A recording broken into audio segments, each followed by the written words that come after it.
Hi, today I'm joined with Steve Marks, who's very kindly come over to tell us a little bit about his career history so far. Steve, thanks so much for coming over. It's a pleasure, Ronan, to be here. Thank you. So can you tell us, what do you do? So I do two things in Lisbon. It's real estate based, and that was my background originally. I was a lawyer in the UK for 20 years doing real estate work, and took a break to do wellness projects, and then have come back to focus on real estate. So we do two things. I have a small buying agency helping foreign buyers, expats, nomads who come here to search for properties, apartments. And then with a partner in Switzerland, we work on bigger commercial properties, big projects, bringing hotel brands to Lisbon, residential development, some senior living projects, logistics. So quite widely spread across the commercial market here as well. So lots of different, lots of strings to your bow in that respect. Yeah, I mean, it's all real estate. It comes down to real estate, but yes, quite broad. We're not really into one sector specifically. We know hotels and hospitality very well because I did a lot of hotel work when I was a lawyer, and also I tried to create my own hotel brand. So I gained a lot of information and contacts through doing that. And how did you get into the field? Into the real estate, or being a broker? The real estate. So yes, it's an interesting story. I mean, I came here originally in December 2020 to do hotel finance, working with an old client who'd asked me to work with him. Then COVID wave number 2 hit, and the hotel industry was decimated around the world. You know, airports were pretty much closed, and hotels were not opening. So that was quite tough. So 21, not much happened, and then he got sick, unfortunately, so I had to reposition myself, and I had to think to myself, okay, what am I going to do? So I was doing some wellness work as well, but I had to take some time out and think, okay, I'm here, I want to stay here. I'd invested in coming here. That position hadn't worked, so what was I going to do? And I took some time out to think about it, and I think there's a nice quote by a guy called Rumi. Are you familiar with him? The less noise you make, the more you hear. I think that's something like it. So this resonated with you at that particular time? I had to sort of recenter and take some time out, and so I decided to get back into the market because I knew real estate is what I knew. I wouldn't say that I was an expert in any means, but I'd done a lot of transactions in the UK. I had a lot of contacts, and I thought this is quite interesting. There'd obviously been a boom here, but as I started to look at the market, I could see that there probably was room for a slightly different approach. There was room for someone with a bit of experience. I thought I know a little bit about real estate.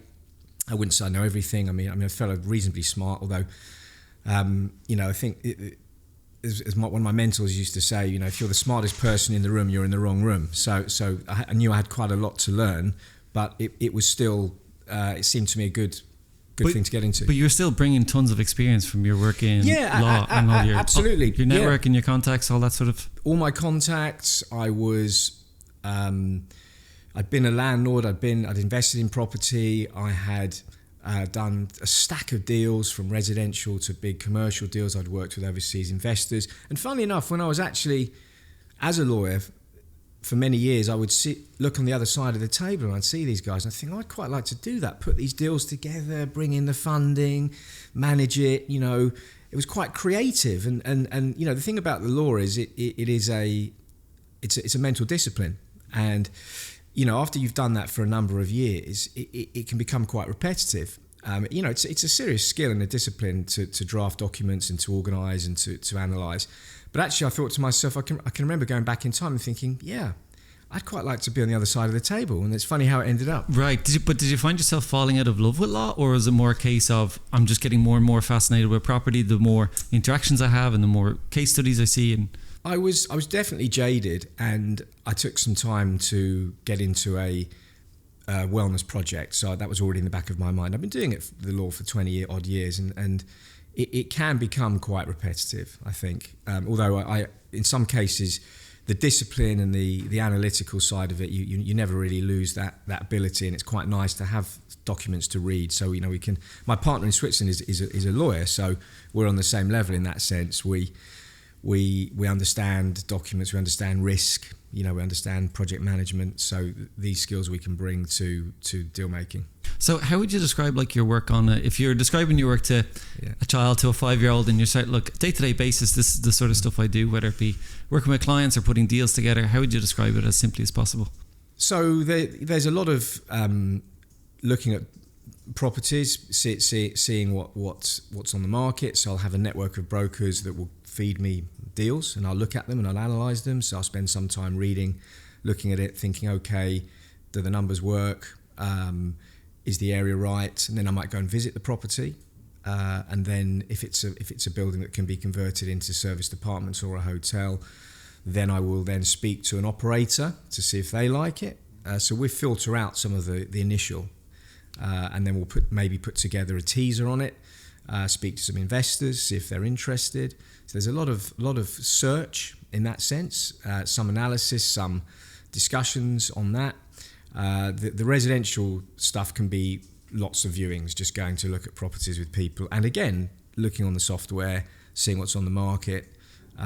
So there's quite a lot of time spent on the phone and on the computer. So there's a huge amount of research. You also use in analytical skills, you use in project management skills, client relationship management skills, and there seems like there's a bit of, you have to use kind of subjective, you're kind of looking at something and analysing it, but like it must be hard to just look at the numbers and try to say whether or not this is a good deal, right? You kind of have to have a vision going forward, is that right?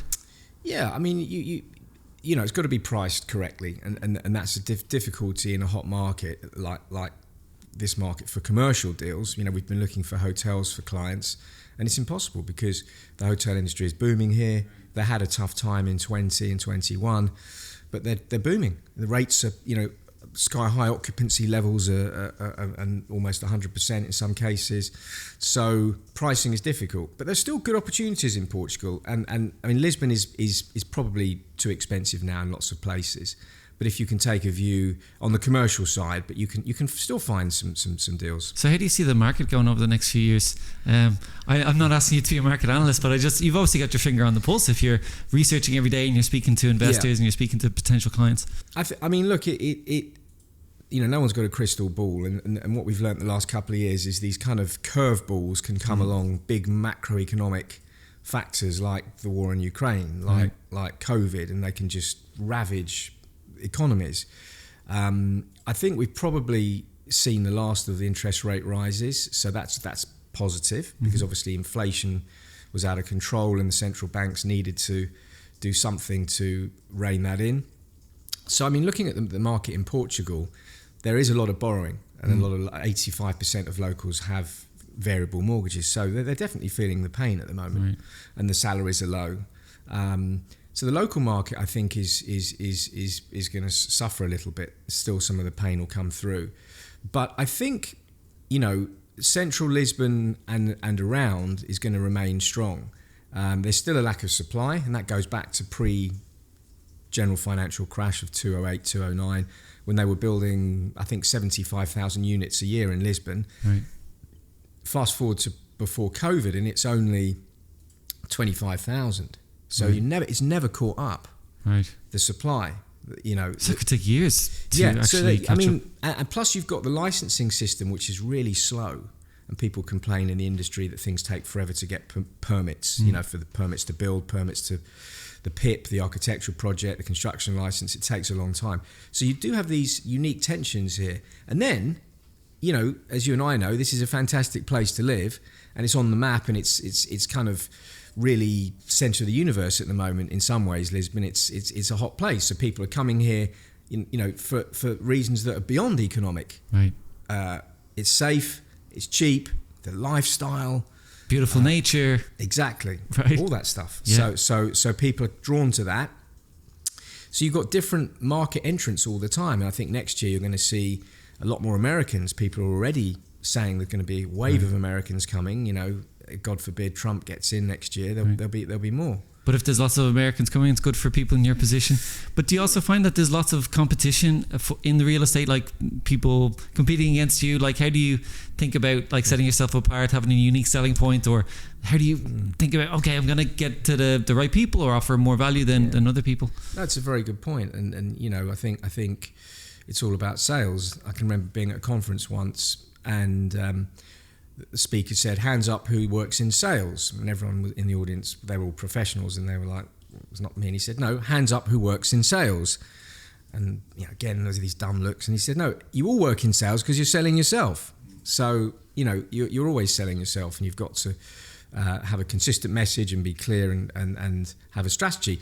So I think on the residential side, it's interesting because the way the market works here is the selling agent gets 5% or 4 or 5%, right. which is a high commission. Now, they don't get salaries, which is tough. So there's a niche for people like me as a buying agent to come in and say to the selling agent, I will bring the client, you share the fees with me. So I can immediately offer people as a buying agent a service which they don't really pay for. They're not paying. I'm quite transparent. I'm getting a fee from the selling agent on the sale, although I'm independent and I'm acting for the buyer. Right. This is what the buying agents do. But and there aren't too many UK buying agents. There's quite a few French, some Brazilian. So it's a little bit of a niche for me to be doing that here. And I think it's just a question of knowing the market. So as I say, I kind of got into the resi stuff as a consequence of looking at the commercial stuff. Right. And then people were asking me, what do you think of this? And I was saying, well, has anyone done any research for you? No. Have you got a lawyer? No. Well, you need to. Sometimes there can be a tendency here to push people into deals, or they don't appreciate that they can get independent advice, or they can get someone to say, you go to a listing agent in Remax and they'll just show you what they've got, But if you say to me, I've got 300 grand to spend, Steve, what can I spend it on? I'll say, well, have you looked in Caparica? Have you looked in Anjos? Have you looked in other areas? That's great. So it's much more interactive. It's much more tailored approach rather than like just look at the website and see what you can find there. No. It's very hands on, and I'll do the viewings and we'll do analysis, and then we start with an assessment of the finances for me, which is paramount, because someone will say, I'd like to buy an apartment. It's like, well, can you get a mortgage? It's a bit late by the time you found the property. You need to know now. We need to get you in the process now. So you need to be prepared to put down 10 or 20%. Have you got another 10% to spend on the fees? Because the taxes are at sort of 7-8% by the time you've factored in IMT, stamp duty, notary fees, legal fees. So it's another 10% on top. Yeah, so, are you actually, do you have 100 grand to put into this house or not? Yeah, so it adds up to about 30% then. Well, it can do. So I mean, if you as a non-resident, you can get 70% mortgages, but if you're resident here, you could get 90. Right. So you could be more 20%. But if you said 80 as a rule of thumb, then you'll be spending towards 30% of the price by the time you've added in the equity and all the costs. Is that the hardest part of people securing a home or securing a property, is just getting their finances in order, or is it understanding the legal system and dealing with bureaucracy? No, we work with a really great French guy who does all who has simulations and does the mortgages can be approved very quickly. So in terms of Portuguese bureaucracy, it's great. That's a great example of when it works spectacularly compared to, say, UK lenders or other lenders who take a lot of time and don't give you a quick answer. So that side of it's quite straightforward. Then you start getting out and pounding the streets and looking at the properties, and so then it's a question of finding what you like, being comfortable with it, and then the lawyer will come in and say, if it's sound. And actually, a thing that a lot of people don't do, which we do in the UK, is a survey. You'd be surprised. Even houses. I'm like amazed. Did you do a survey? No, I didn't bother. Well, like an engineer survey? Yeah, like an engineer sort of structural survey. Looking in the building, for example. He might see things in the hallway and the common parts and the exterior of the building that are absolutely terrible, like signs of movement. He might see signs of movement in the apartment, damp that you hadn't noticed. Wow. So why don't people do this? They just don't know, maybe? I think it's just a quirk of the market. I think it's a less sophisticated market. I don't mean that in a patronising way. I think in the UK, people, as a matter of course, do a survey. And I'm not talking about evaluation. I mean a structural or semi-structural survey, a condition survey, where the surveyor will go in, he'll look at look at the apartment, and he'll look at probably the hallway. He might look at the roof of the building if he can, or look at the outside. Hidden costs that might come and bite you in a few years' time. That's 10 years down the line or something like that. Yeah. I think that's really nice. Like I've never heard it quite like that, where it sounds like you're actually really partnering with the client and working in their best interest compared to maybe a seller who is trying to really sell it at all costs type of thing. Is that the way you see yourself? Yeah, I would say so. Very, very much so. It's about giving people an informed perspective, making sure that they go into it with their eyes open, and making sure that, if they say, I've got 300 to spend, what can I buy with that? Well, you can get a 1-bedroom apartment somewhere, and you can get a 3-bedroom apartment in Odiveles. It depends what is it you want. Yeah. You're not going to get that. You can look on Idealista, but you're not going to get the sense of that so easily. Yeah. But also having the expert insider's knowledge, I think, is super helpful to know. I'm a big believer in talking to an expert, because they know the things you don't know. Right? Yeah. So I think that's super valuable. It sounds like there could be someone listening to this and they're just like, well, this guy's living in Portugal. He's looking at property. Lots of people are very passionate about property. And talking to high value clients who probably have lots of respect for the craft. So can I ask, how do you get started? How do you, you talk about pounding the pavement maybe with clients, but in terms of you getting clients, sure. How does that work if they're just like, yeah, I'd love to be an independent? Well, actually, it's some of it's about being sociable. So getting out there, networking.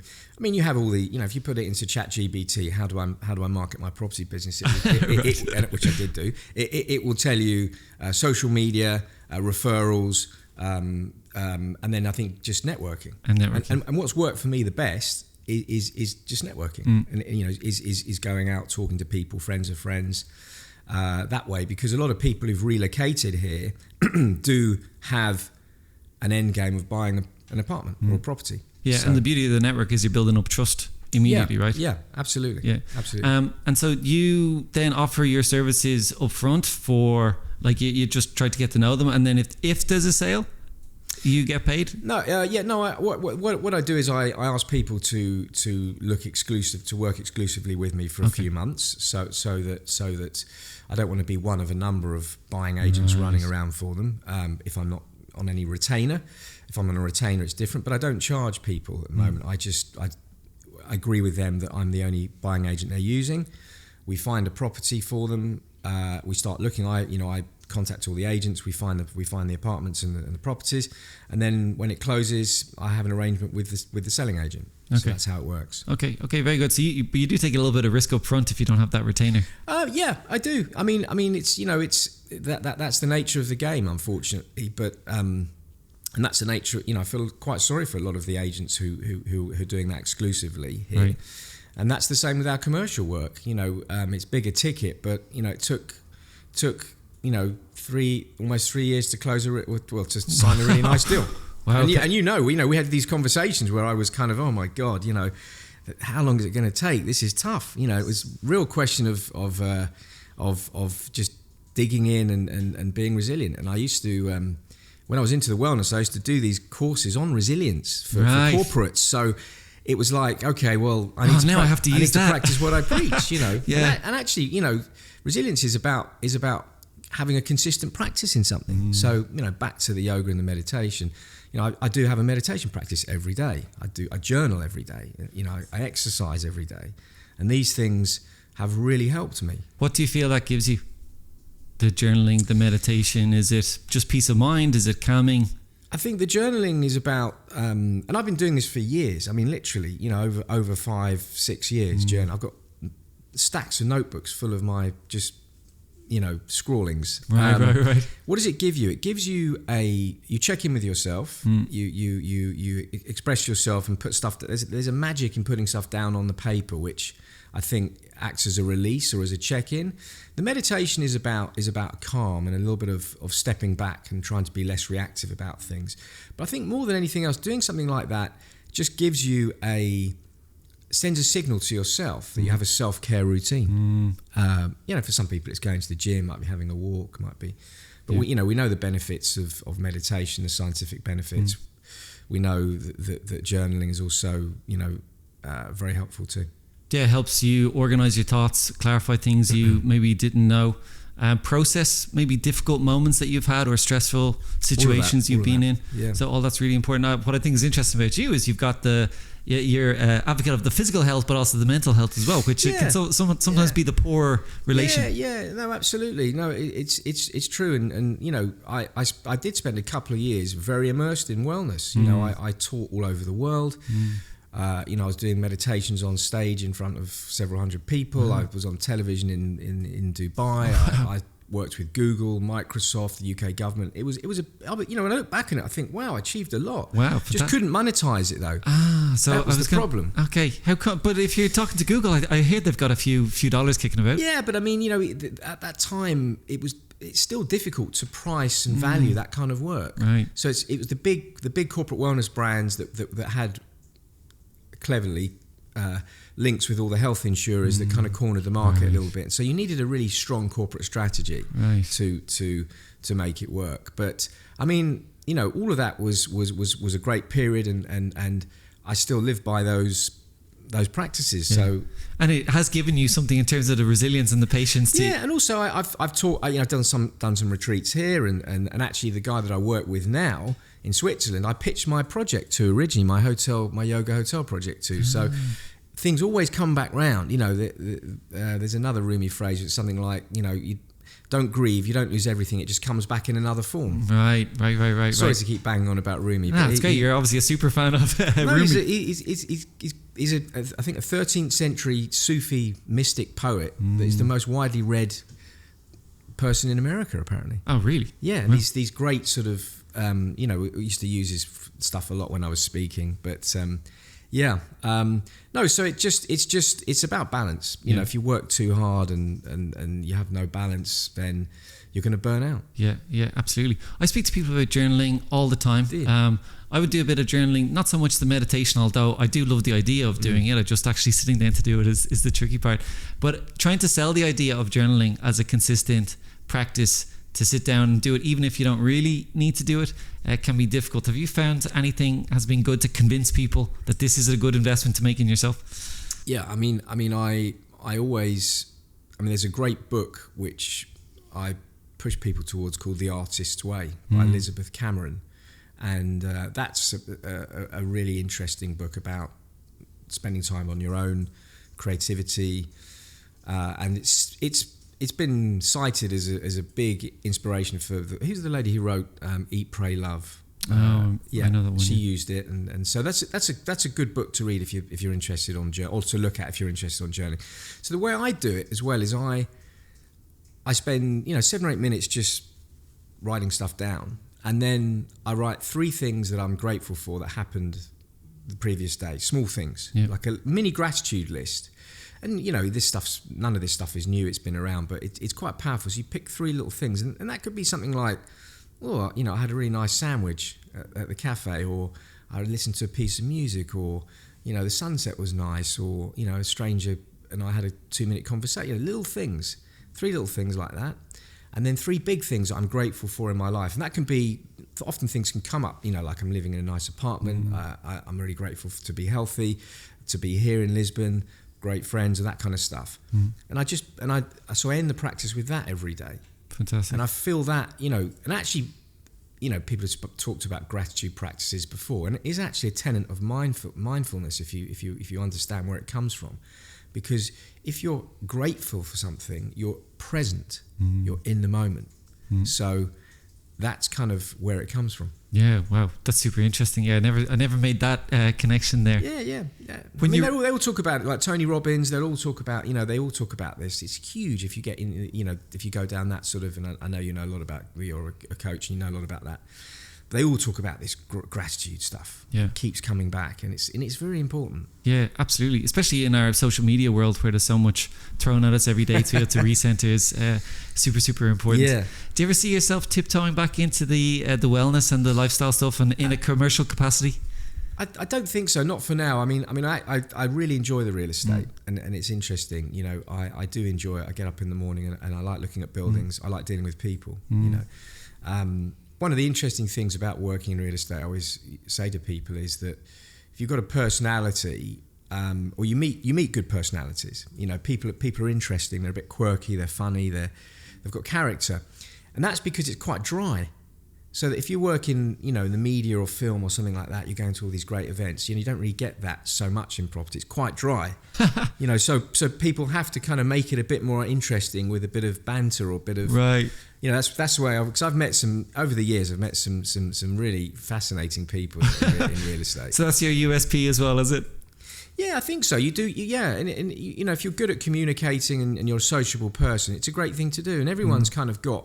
If they look in their network, you know, everyone knows someone that's involved in the real estate industry, whether it's an architect or my aunt's an estate agent or my uncle works on construction. You know, there's always some link there. Right. It's such a big industry, you know.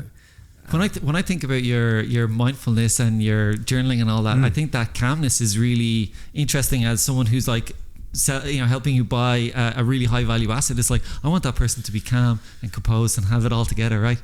Yeah, thanks. Yeah, no, I mean, when I was a lawyer, I used to get, you know, you work on big transactions with overseas investors. You know, you deal with some difficult personalities. Right. You know, the high end of that. Because these are high value people spending a lot of money. Yeah, high value. You know, a lot of stress, a lot of money involved, and you know, you've got to be calm in situations, and people can lose it. They can get stressed and understandably so. But can I ask, would you have any tips? Like, what do you, when you're working with a high value person, maybe very stressed, a lot of money on the line, maybe the project's not going to plan, as sometimes happens, or there's a global pandemic kicks off, and do you have any tips for how to manage those difficult situations? I think you've always got to try not to be reactive in situations, and you know, you're providing a service and you know, it's a client, so there may be some things that you don't like, but you know, you're providing a service, and you know, you've got to be professional in that sense, and try and just take the rough with the smooth. You know, have a nice cut off between work and leisure time. You know, there was a time in this deal we were working on, it was just, you know, it was falling over again, and I was like, oh my God, you know, I can't believe it. You know, I just went off and had a surf that day, the next day on the weekend, and thought, I've done everything I can. You know, leave it to my higher power to see if anything can happen. And sometimes, you know, nature is great in those situations where you're just you've done your best, and you have to surrender to the situation. I think not being reactive is very difficult sometimes. We're all quite reactive people, but something that seemed, you know, if you feel you're being treated unfairly, or someone is said something unfairly, or you get caught in an argument, then never respond immediately. Right. You know, always try and sleep on it as well. You know, write the response, don't send it. No, seriously, the amount of times that saved me, I'm like, oh, hang on a minute, I might just leave that. You know, so I think that's really important, actually, stepping back sometimes. You've got to write something important. Someone's having a bit of a chip at you, you know, you've just got to step back a bit. Do they come back the next day and say, you know, I'm sorry, I had a difficult day yesterday? No, not always. But what happens is you get a sense of perspective as well. So sometimes, you know, you step back a bit and think about it a bit more. And maybe it's not about you. You know, it's about, there are other pressures, you know, that are completely irrelevant of you, but it's coming out in that way in a transaction. Right. I think that's a really good tip. Write it down, which is kind of journaling again, right? You write the letter, or the distance. The distance sometimes, you know, the distance is, and I think, you know, the best people are the people that are calm in business, not the people that get worked up.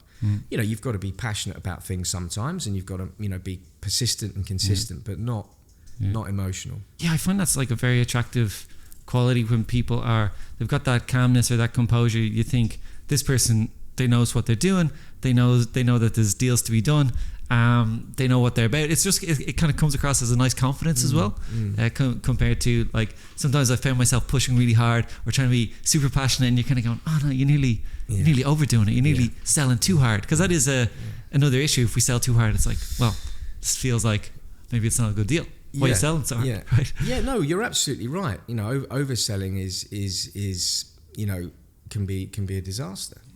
So you've got to let people make a decision themselves. But if you think something really is good, then you make the point. But yeah, you present that to them as well. Can I ask if someone is thinking about being a buyer like yourself in the real estate industry, qualifications, is that something that is like, if you're what you know now, right? If you're going back and you're 22, you're 23, and you're thinking, okay, that's the dream, that's the vision I want to be living in a nice place, selling nice houses to nice people. Would you set yourself on a path of doing qualifications, or would you focus more on building your network, learning sales skills, learning about the industry, learning how to do research? What would you do? Now, I'm not asking you to give advice to someone coming up, but in your shoes, what would you do? Well, I think you couldn't just come here and be an agent without any real estate experience. You need some real estate experience. A lot of people, they work for the agencies here first, which is quite tough, but they get good training. I didn't feel I needed that. You need an AMI license, which I have, and that's important. But actually, for a while, I didn't have that, and it was still not critical. But I think it just gives you more credibility. You need to just, it's like you just got to get to know the market.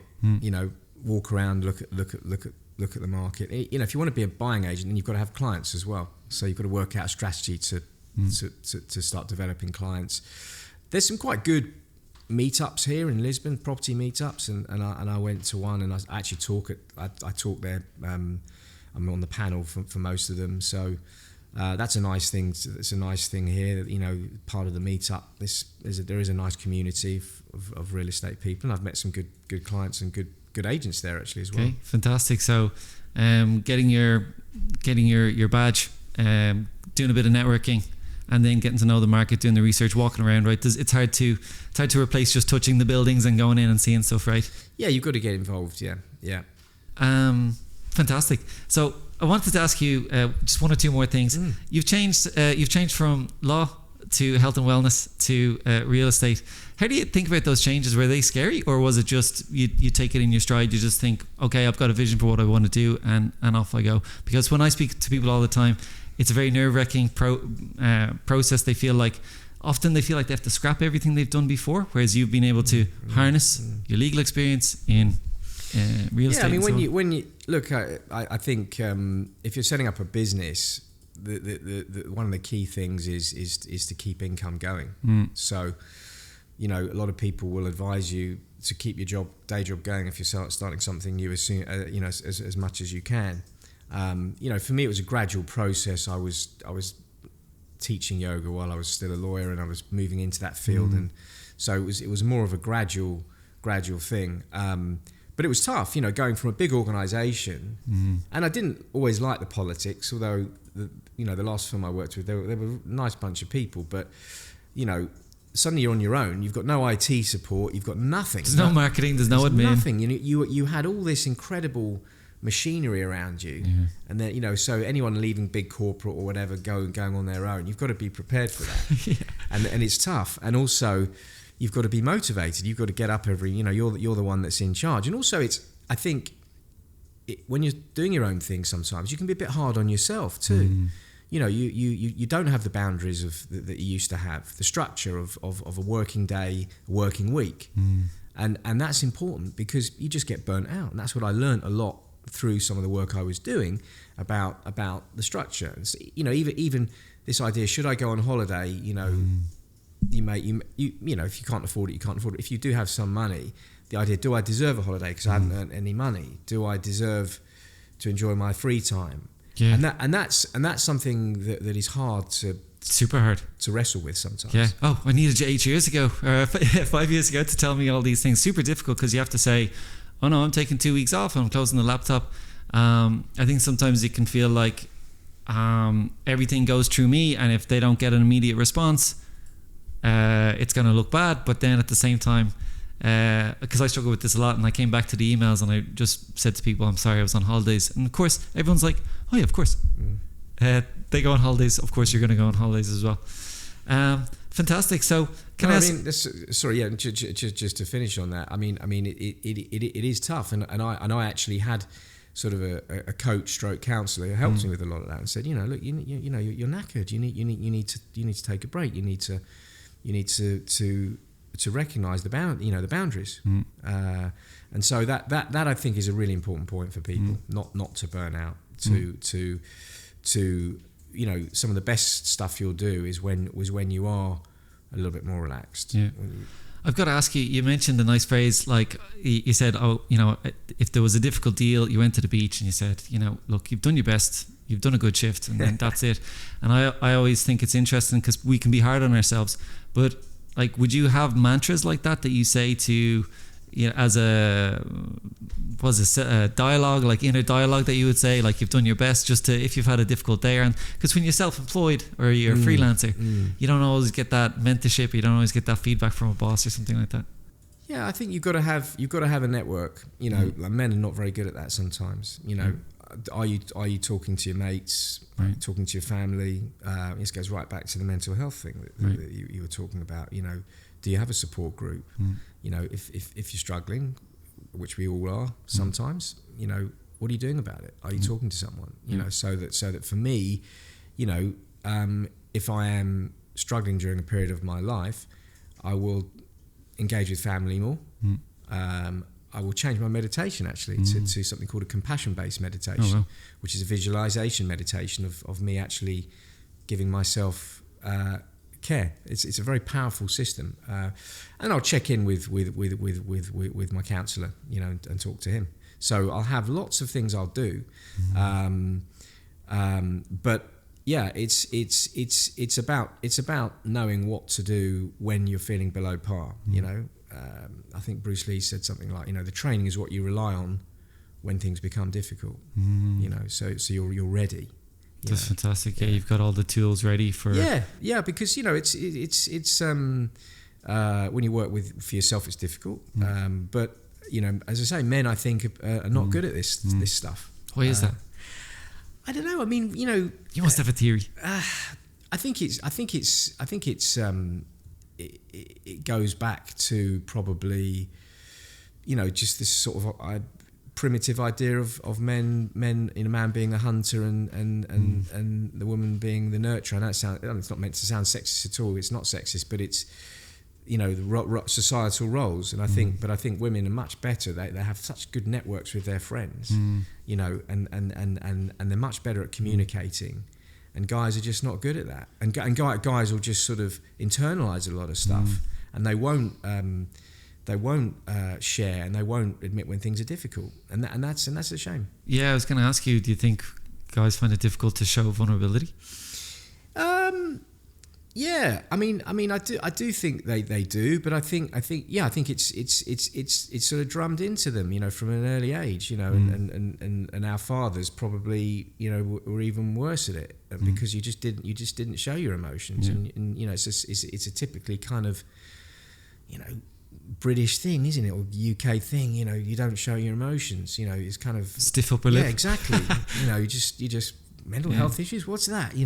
Depression. What's that? We weren't even. But these things weren't even on the radar. You know. I mean, you think you go back sort of 40, 50 years, and a nutritious meal was a ham sandwich and a can of Coke. And that's true. Yeah. So things just change dramatically as we get more knowledge about the workings of the mind and as life evolves, right? Yeah, exactly. I think I only heard mental health come up, after school. I don't think we talked about it in school at all. It just wasn't really an issue. It was more about. And now, fortunately, we have a lot of discussions about it. Which and as I say, men. If you look at young men below 50, the suicide rates, certainly in the UK, I know this because I used to do these men's retreats, are much higher than women. It's an issue. It's really awful, isn't it? Yeah. Another guest was talking about men's circles popping up all over the place, which is really good to see. So like trying to deal with some of that connection or bring people in, allow them to share. So hopefully there's more and more of that sort of stuff popping up. No, I think that's great. And I used to do, I did really enjoy doing these men's retreats when I was teaching. we did all kinds of things, from sort of movement exercise to conscious leadership, writing and other things. Yeah, be good to see some more of that happening here, definitely. Fantastic. So just before we let you get back to your busy whirlwind of a day and closing some more deals, would you have any final tips or Rumi quotes that you would like to... I've chucked in a few, haven't I, today? Rumi or Bruce Lee? Like, what do you feel has been the guiding force or the most important principle for you, whether it be, like, let's say, looking after relationships with people, or being able to center yourself, or being able to be patient and persevere? What do you think has worked best for you throughout your career so far? I think you've got to believe in yourself. You've got to have a vision of where you want to be. You've also got to